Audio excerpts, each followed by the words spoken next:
Well, the decision by the Park Service about how to thin the elk herd in Theodore Roosevelt National Park is finally a victory for some common sense here. 3 years ago, among the options were to hire federal sharpshooters and take the meat out of the park by helicopter.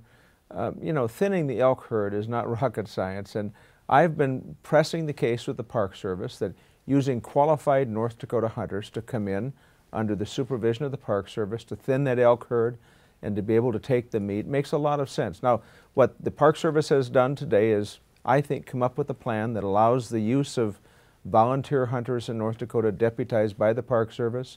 They'll find a way to allow the hunters to be able to take the meat. They'll have to run it through a state agency, but to be able to claim the carcass. So this just makes a lot of sense. It won't cost the taxpayers a lot of money. It'll thin the elk herd. It'll do it the right way.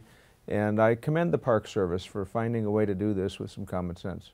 Well, 3 years ago when the Park Service put out alternatives, among them being hiring federal sharpshooters and helicopters to transport the meat out of the Theodore Roosevelt National Park, none of that made any sense to me. I mean, this is not rocket science.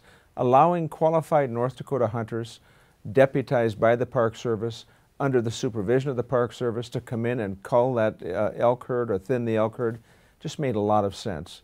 So the Park Service has finally come to a common sense approach.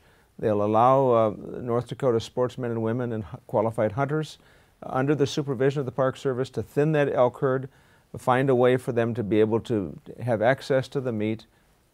Taxpayers don't have to pay a lot of money for it. You get the job done, and frankly, the foundation of it is just common sense that was there all the time.